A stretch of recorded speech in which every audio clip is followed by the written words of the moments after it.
그동안 올려드린 상병 시절 이야기를 주제별 합본으로 올려드립니다. 나의 상병 시절 12번째 이야기. 팀 스피리트 82 훈련. 7. 훈련 준비, 그 밖의 준비 훈련들. 첫 번째. 앞서 일병 시절 이야기 때 다룬 것처럼 팀 스피리트 훈련을 대비한 교육 훈련의 분위기는 먼저 우리들의 구호를 바꾸는 데서부터 시작했습니다. 1982년 1월 4일 결산 시간에 소대장으로부터 전달된 내용은 다음과 같았습니다. 앞으로 교육 훈련 시작과 종료 시에 훈련은 무자비하게라는 구호를 복창해야 한다. 그리고 앞으로 모든 교육과 훈련은 이 구호처럼 단 한 명의 열애도 없이 무자비하게 실시될 것이다. 그동안 우리 부대의 훈련 구호는 훈련을 전투같이였습니다. 그런데 그 구호를 훈련은 무자비하게로 바꾸겠다는 것입니다. 그것도 학과 시작과 종료 시에 그 구호를 복창함으로 우리들의 정신 자세를 무자비한 상태로 바꾸겠다는 것이었습니다. 그로부터 얼마 뒤 대대 연병장 한켠에 훈련은 무자비하게라고 쓰인 간판이 세워지고 대대의 현관 위에도 훈련을 전투같이 구호를 훈련은 무자비하게로 바꿨습니다. 이렇듯 구호가 무자비하게 바뀌니 정말 분위기도 무자비하게 바뀌는 것 같았습니다. 게다가 연대 정문 위에 크게 써붙여 놓은 구호마저 훈련은 무자비하게라고 바꿔 달았는데 면회온 부모님들이 그 구호를 보고 눈물 흘리다라는 이야기까지 들려왔습니다. 무자비한 훈련에 시달릴 자식들을 생각하니 부모님 마음이 아프셨겠지요. 지금 같으면 신문에 방송에 대서특필되고 나라가 발칵 뒤집혔을 것입니다. 그러나 그 당시는 부모님들도 그저 속으로 걱정하며 눈물 짓고 돌아서야만 하는 시절이었습니다. 구호가 바뀌고 나서 곧바로 무자비한 훈련이 실시되기 시작했습니다. 가장 먼저 무자비한 훈련의 일환으로 연대장은 학과 출장 시에 각 중대는 행정병 한 사람을 제외하고는 영내에 단 한 사람도 잔류해서는 안 된다는 지시를 내렸습니다. 이 명령에 따라 그날부터 정말 단 한 명의 열애도 없이 교육 훈련에 나가야 했습니다. 팀 스피리트 훈련 이전에 저녁이 예정되어 있는 말년 고참들까지도 모두 교육장으로 나가야 했던 것입니다. 배당이나 화기 감시, 또 세탁물 감시 등 말년 고참들의 전용 열애 항목도 소용없었습니다. 그러다 보니 학과 출장 시간에는 대대 막사나 연병장에 유동병력이 전혀 없는 진풍경이 벌어졌던 것입니다. 물론 말년들은 교장에 나가서 거기서는 열애했지만 그러나 추운 겨울 야외에서 그냥 서 있는 것도 그리 쉬운 일은 아니었습니다. 그러다 보니 가장 불만인 사람들은 역시 전역 말년의 고참들이었습니다. 특히 팀 훈련 전에 전역할 우리 소대의 5병장과 2병장, 그리고 팀 훈련 중에 전역하기 때문에 잔류하게 될 정병장은 군대복이 없어서 말년 더럽게 보낸다는 말을 입에 달고 다녔습니다. 그래도 우리 중대는 2월 말부터 격오지 파견을 나갔기 때문에 그들은 거기서 모든 근무에서 열애하고 매트리스 군번의 특혜를 누리다가 전역할 수 있었습니다. 그러나 그럴 수 없었던 다른 중대의 전역 예정자들은 아마 정말로 고달픈 말년을 보냈을 것입니다. 그리고 무자비한 교육의 일환으로 또 하나의 지시가 있었는데 그것은 내무교육이 있는 수요일과 토요일을 제외한 나머지 날들은 영내 교육을 하지 말라는 것이었습니다. 즉, 연병장에서 할 수 있는 교육이나 훈련도 무조건 야외 교장으로 나가서 실시하라는 지시였던 것입니다. 이 지시에 따라 우리들은 공용화기 집체교육에서 연병장에서 실시해도 되는 기관총의 기계훈련과 조총훈련 등을 야외 교장에 나가서 실시해야만 했습니다. 기관총을 분에 결합하고 총의 특성을 익히는 기계훈련은 통상 내무반에서 해도 되는데 추운 겨울날 야전에 나가서 하려니 추운 날씨에 제대로 교육도 되지 못하여 내가 보기에 역효과만 나는 것 같았습니다. 조총훈련 역시 평평한 연병장에서 해야 제대로 되는데 굴곡진 산등성이에서 하려니 동작도 느려지고 총을 거치하는 것도 쉽지 않았습니다. 게다가 날씨도 춥다 보니 교육을 시키는 교관이나 조교들도 어영부영하게 되고 교육을 받는 우리들도 그저 시간이나 때우다 돌아오곤 했습니다. 가끔 상급부대에서 순찰이 나오기도 했지만 그들이 뜨면 미리 무전으로 약속된 신호를 이용한 연락이 오기 때문에 그들이 올 때만 열심히 하는 척했지요. 이론적으로는 실제 전투가 벌어질 야전에서 조총훈련을 하는 것이 맞을지 모르지만 솔직히 실제 전투가 벌어지면 누가 교범대로 순서 따져서 전쟁하겠습니까? 그저 가장 빠르게 총을 거치하고 사격할 수 있는 자세를 갖추는 것이 더 중요하겠지요. 아무튼 쉽게 할 수 있는 것도 어렵게 하는 것이 무자비한 훈련의 실체였습니다. 또한 이론 교육도 팀 스피리트를 대비한 훈련으로 실시되었습니다. 이론 교육으로는 교령 교육이 가장 많았습니다. 교령 교육은 작전에 필요한 명령을 무전이나 구두로 전달하지 않고 신호수단을 이용하여 전달하는 것을 교육하는 것입니다.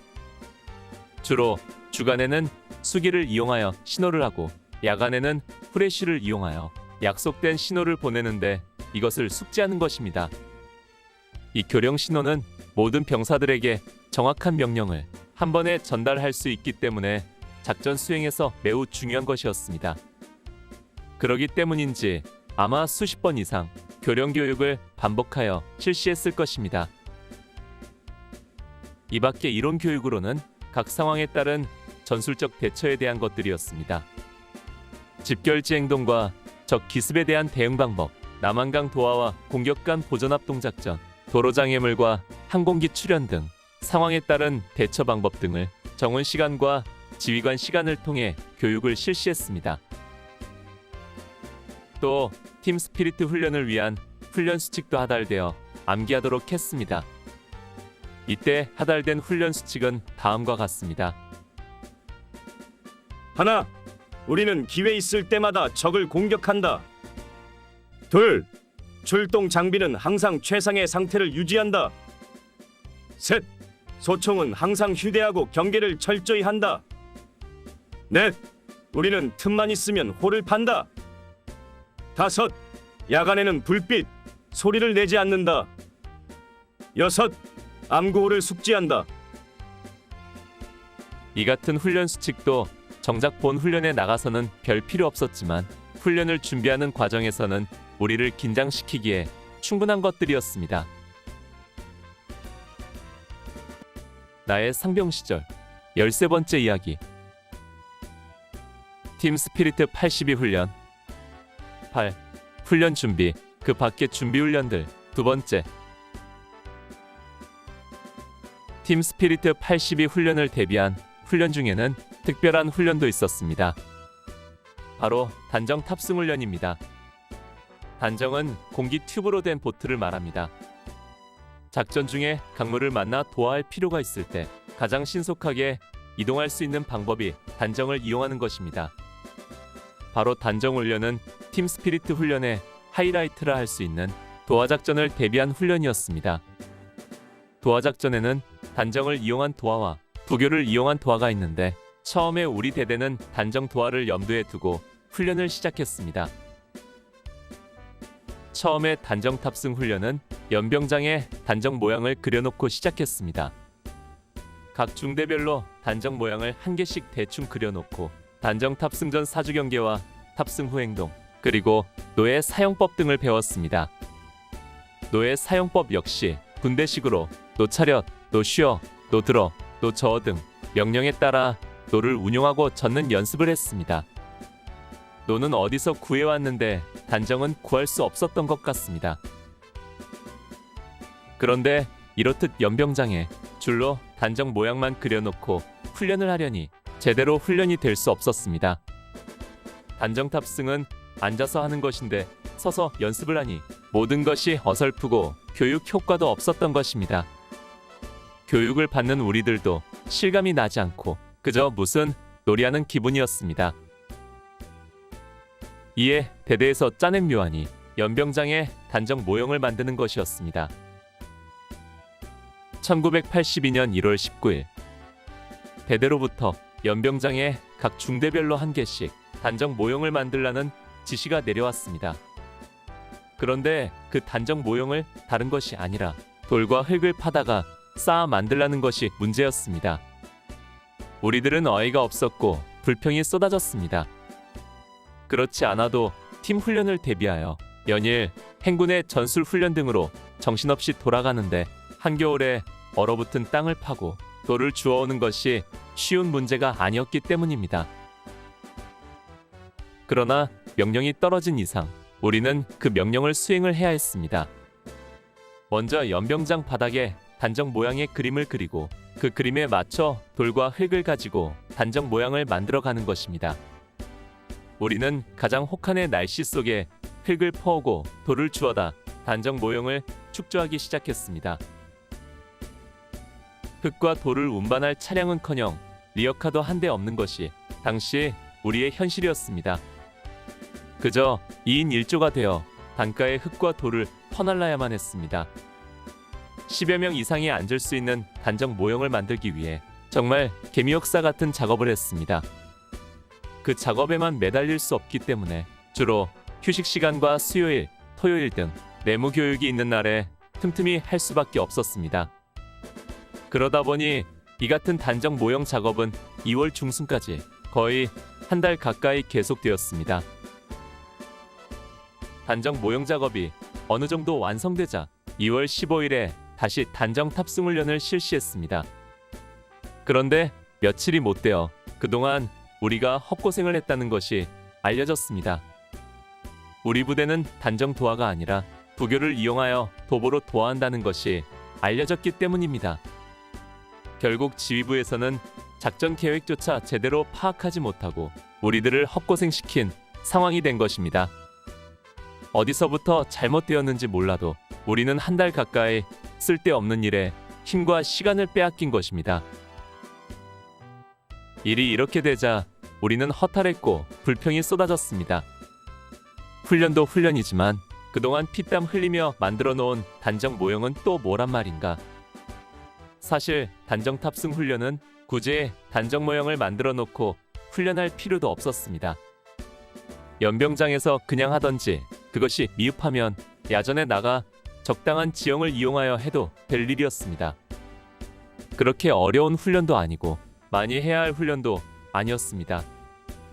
그저 명령에 따라 돌을 저어 앞으로 나가는 것만 배우는 단순한 훈련을 위해 한겨울에 흙을 퍼오고 돌을 날라오고 그 위에 떼짱까지 입혀서 모형을 만들었으니 참으로 무모하고 어처구니 없는 일이었습니다. 이 단정 모형은 그 뒤로도 한참 동안 연병장 가운데 애물단지로 남아있다가 나중에 팀 훈련을 마치고 와서 또 다시 힘들게 철거해야 했습니다. 단정 탑승 훈련과 더불어 실시한 것이 헬기 탑승 훈련입니다. 헬기 탑승 훈련은 신속기동과 도피 및 탈출 훈련입니다. 즉, 작전 중에 신속히 적진에 투입될 상황이나 또는 적의 포위 등으로 고립되었을 때 헬기를 이용하여 탈출하는 것입니다. 팀 훈련에 먼저 참가한 고참병들이 늘 이야기하던 5분 헬기 타고 가서 8시간 걸어온다는 말을 유행시킨 그 훈련입니다. 다행히 이 훈련은 이론 교육과 야전에서 간단한 실습만으로 대신했습니다. 탑승 전 사주 경계를 철저히 하며 명령에 따라 헬기에 탑승하는 것과 헬기에서 내려 즉시 상기하며 사주 경계 태세를 갖추는 것 등 비교적 간단한 훈련이었습니다. 그러나 이 훈련도 나중에 본 훈련에서 우리 중대는 헬기 탑승 기회가 없어서 단 한 번도 응용하지 못했습니다. 그저 남들이 헬기를 타고 가는 것만 보았을 뿐이었습니다. 이 밖에도 팀 훈련을 대비한 여러 가지 훈련과 교육들이 실시되었습니다. 1982년 1월 16일에는 출동 준비 시범이 있었고 동계훈련 역시 팀 훈련 대비로 실시되었습니다. 또한 3월 13일 토요일에는 지난해 실시된 팀 스피리트 80일 훈련 기록 영화도 관람했습니다. 우리 사단이 참가한 훈련은 아니었지만 모든 훈련 상황이 올해 우리가 뛸 훈련과 비슷하기 때문에 참고 자료로 보여준 것입니다. 또 출전하는 우리들의 정신무장을 위한 정신교육도 빼놓지 않았습니다. 대대장이 직접 실시하는 정신교육이 3월 11일과 20일 두 번에 걸쳐 있었습니다. 전 대대병력을 식당에 모아놓고 훈련에 임하는 정신자세와 작전 개념 등을 설명한 것입니다. 그뿐 아니라 중대장의 정신교육은 수요일과 토요일 정훈 시간과 내무교육 시간에 귀가 따갑도록 들어야만 했고, 소대장은 연일 결산 시간마다 팀 훈련에 관한 내용을 전달했습니다. 이같이 반복적인 교육과 훈련을 통해 우리는 점차 팀 스피리트 82 훈련에 대하여 정신적 육체적으로 무장하고 순응하게 되어갔습니다. 이런 것도 일종의 세뇌 효과였던 것 같습니다. 나의 상병 시절 14번째 이야기. 팀 스피리트 82 훈련. 9. 훈련 준비, 보급품 검열과 기타 준비 사항. 첫 번째. 앞서 일병 시절 이야기에서 팀 스피리트 훈련을 대비한 보급품 검열 이야기는 언급을 했습니다만, 정말 너무한다 싶을 정도로 강도 높은 보급품 관리가 실시되었습니다. 팀 스피리트 훈련이 미군들과 함께하는 연합작전이기 때문에 외국 군인들에게 우리들의 초라한 모습을 보이지 않기 위해서인지 일부 낡은 보급품은 신품으로 교체해 주기도 했지만, 정비가 가능한 것들은 빨고 꿰매고 다듬어 사용하도록 했습니다. 그동안 누차 언급했지만 사실 우리 교육사단은 다른 어느 부대보다 보급품 사정이 열악했습니다. 철책선을 지키는 전투사단이나 민간인 접촉이 많은 후방 향토사단들에 비해 정말 형편없는 수준이었던 것입니다. 보급품 상태가 나쁜 이유 중에는 우리 부대가 교육사단이라 교육과 훈련이 많기 때문이기도 했습니다. 행군이 많다 보니 군화도 빨리 닳았고, 산악을 기어오르고 뒹굴며 야전훈련을 하다 보니 전투복이 견뎌내지를 못하는 것입니다. 거기에 새 보급품 배분 순위마저 뒤로 밀리다 보니 이래저래 보급품 상태가 나쁠 수밖에 없었던 것입니다. 그나마 우리 대대는 지난해 국군이날 행사에 참가하면서 A급으로 지급받은 것 중에 소모성 보급품들은 그대로 사용하고 있어서 그나마 사정이 나은 편이었습니다. 그런데도 조금만 시간 여유가 있으면 보급품을 정비하라는 전달이 계속 내려왔습니다. 팀 훈련을 대비하여 처음으로 보급품에 대한 언급은 1981년 12월 말 연말 전투준비 검사를 앞두고 전달이 있었습니다.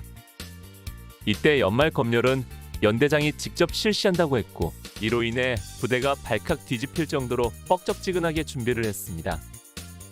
연일 소대장과 선임하사들 지휘하에 소대와 중대 막사 내외를 청소하고 정비를 했습니다.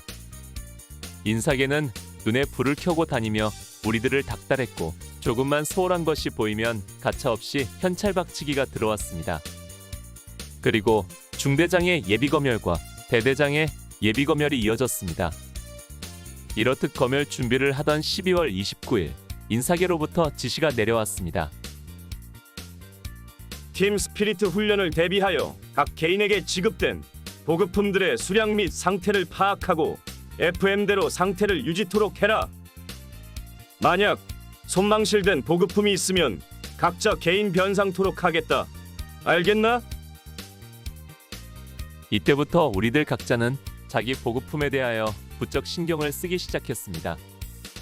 워낙 보급품의 위치 이동이 많은 군대인지라 자칫하면 눈 깜짝할 새 코베어 가는 사태가 벌어질 수 있었기 때문이었습니다.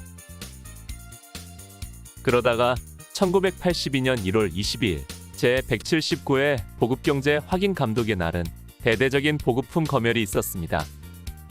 모든 개인 보급품들을 연병장에 꺼내놓고 인사계로부터 수량 및 상태를 검사받는 것입니다. 많은 사람들이 지적받고 기합받고 거의 온 부대가 발칵 뒤집히다시피 했습니다. 이날 이후부터 우리들은 자기 보급품 지키기에 사활을 걸어야 했습니다. 우리가 조금만 한눈 팔아도 어느새 내 물건이 다른 사람 관물대에 버젓이 들어가 있게 되기 때문입니다. 또한 인사계로부터 지적받은 보급품들의 정비에도 연일 매달려야 했습니다. 저녁 자유시간에는 바늘과 실을 가지고 전투복과 속옷 그리고 통일화 등을 꿰매는 사람을 심심찮게 볼 수 있었습니다. 보급품 검열의 하이라이트는 우리가 병기과 파견 중이었던 2월 24일에서 25일이었습니다. 앞서 병기과 파견 추억담에서 언급했던 그 내용입니다. 연 이틀에 걸쳐 중대 인사계와 대대장이 방문하여 보급품 실태를 점검했고 그 과정에서 철모와 대검이 하나씩 없어진 것이 발견되어 홍역을 치러야만 했습니다. 이후 1982년 3월 8일에도 또 한 차례 보급품 정비를 했고 팀 훈련 출발 3일 전인 3월 19일에도 보급경제 확인 감독의 날을 맞아 최종적인 보급품 확인과 정비를 실시했습니다. 참으로 보급품이라는 말만 나와도 노이로제가 걸릴 것 같이 정신적으로나 육체적으로 힘든 시간들이었습니다. 개인 보급품 정비와 더불어 우리가 해야 할 정비가 또 있었으니 그것은 공용 장비들의 정비였습니다.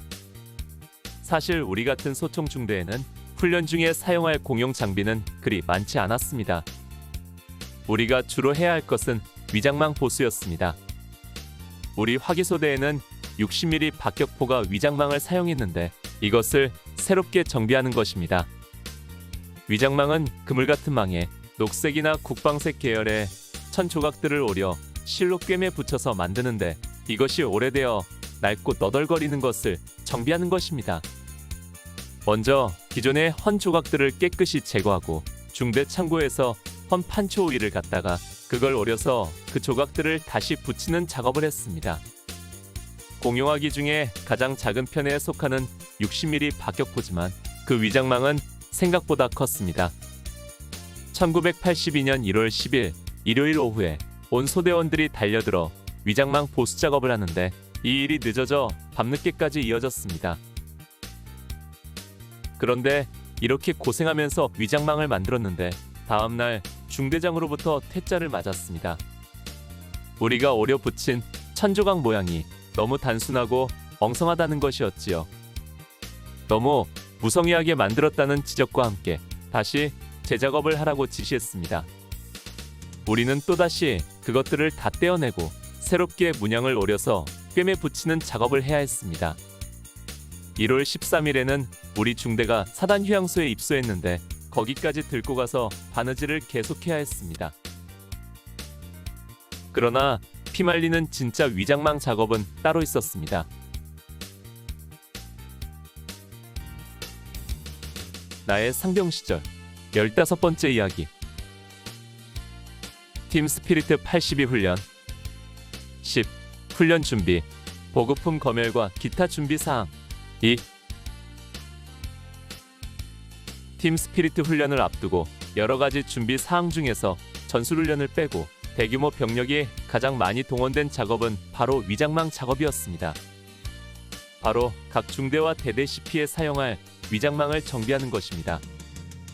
그런데 이것은 앞서 했던 화기소대 60mm 박격포 위장망과는 비교할 수 없는 것이었습니다. 1월 12일 화요일 아침 식사를 하고 학과 출장 준비를 하고 있는데 주번하사 전달이 있었습니다. 의례적인 교육 집합 예령이겠거니 생각했는데 전달을 수령한 소대원이 돌아와 전달 내용을 복창하는데 전혀 생각지 않은 내용이었습니다. 동작 간의 전달 복창. 금일 업무는 위장망 보수 작업이므로 각자 바늘을 들고 교육 집합 5분 전. 정말 뜬금없는 전달이었습니다. 내가 군 생활하는 동안 바늘 들고 교육 집합하기는 이때가 처음이자 마지막이었습니다. 우리는 어이없어 하면서도 야전으로 나가는 것보다는 훨씬 나은 업무였기에 별 불만 없이 관물대에서 바늘을 찾아 들고 집합을 했습니다.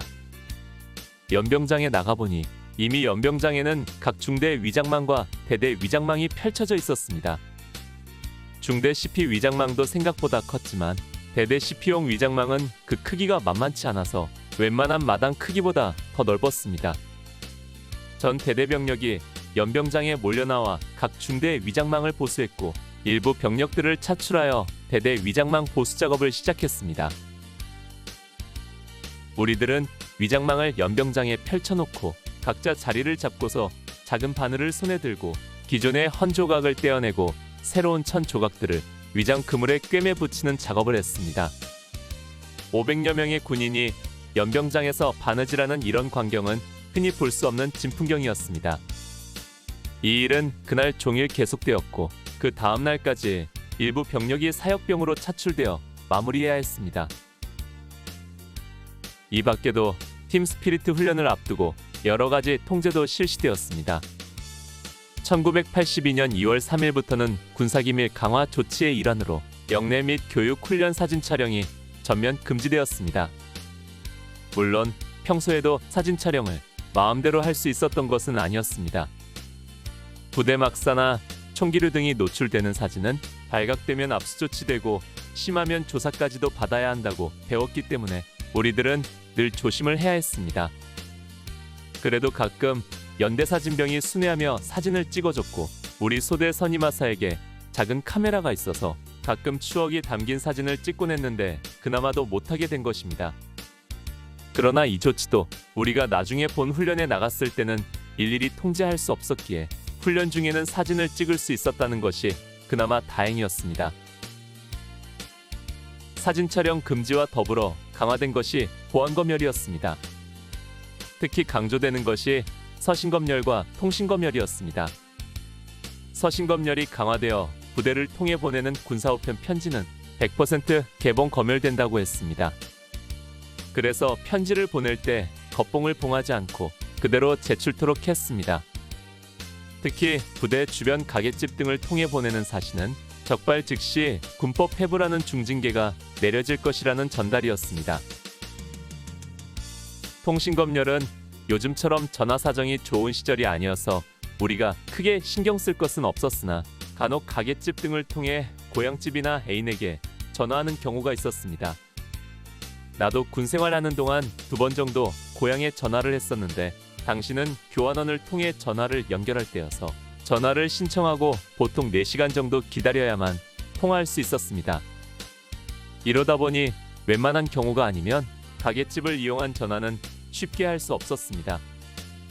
그러나 이렇게 민간인 집을 이용해서 시외로 전화하는 것도 양구에서는 100% 감청된다는 소문이 있었습니다. 아무래도 군사보안 지역이다 보니 통신검열이 심했던 것 같습니다.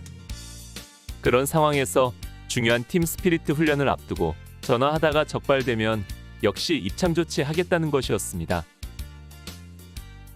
팀 훈련을 앞두고 실시된 통제 중에는 현금 회수도 있었습니다.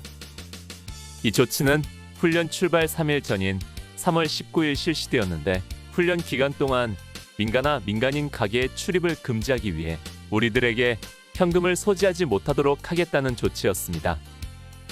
그 대신 논산 훈련소에서처럼 이동식 PX를 이용할 수 있는 쿠폰을 나눠주겠다는 것이었습니다. 그러나 각자가 얼마만큼의 현금을 지니고 있는지 전혀 알 수 없는 상태에서 현금 회수가 제대로 될 리 없었습니다. 그저 몇몇 졸병들만 참여하는 정도였고 중대에서도 무리한 조치라고 생각해서인지 강압적으로 실시하지는 않았습니다. 팀 훈련을 준비하면서 가장 치사한 조치가 있었으니 3월 1일부터 실시한 일식 2찬 식사였습니다. 즉 우리의 평소 식사 때에 밥과 국과 2가지의 반찬이 나와서 일식 3찬의 식사를 했는데 3월 1일부터 반찬 1가지를 줄여 밥과 국 그리고 반찬은 1가지만으로 식사를 하도록 한 것입니다. 사실 반찬 2가지 중 하나는 김치가 고정으로 나오고 나머지 1가지가 고기나 생선 등이 나오는데 1가지를 줄이니 항상 밥과 국과 김치만으로 식사를 하게 된 것입니다. 그 이유는 팀 훈련에 나가서 영양가 높은 반찬을 더 많이 주기 위해서라고 했습니다. 우리 옛 속담에 생일날 잘 먹으려고 이래를 굽는다는 말이 있는데 우리가 바로 그 꼴이었습니다. 문제는 1가지 나오는 김치와 국이라도 좀 넉넉하게 주면 좋으련만 반찬 양은 그대로 주고 1가지를 줄였으니 식사 시간에 반찬이 부족하여 밥이 남을 지경이었습니다. 옛날부터 먹을 것 가지고 장난치는 놈이 제일 치사하다고 했는데 참으로 치사찬란한 노도 보병이었습니다. 팀 훈련을 앞두고 최종적으로 요구한 것이 개인 용모 단정이었습니다. 이를 위해 3월 19일에 모든 병사들에게 목욕과 이발을 하도록 지시가 내려왔습니다. 하긴 팀 훈련이 시작되면 약 2주간 넘게 목욕과 이발을 하지 못할 것입니다. 또 미군들과도 마주칠 기회가 있을 것이니 아무래도 깔끔한 모습을 보이게도 하고 싶었을 것입니다. 아무튼 이날 우리 모두는 큰일 앞두고 목욕 재개하는 마음으로 목욕과 이발을 하며 눈앞으로 다가온 팀 스피리트 82 훈련을 기다렸습니다.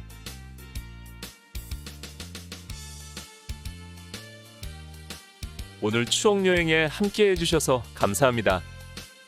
다음 이야기를 기대해 주시고 구독과 좋아요 부탁드립니다. 항백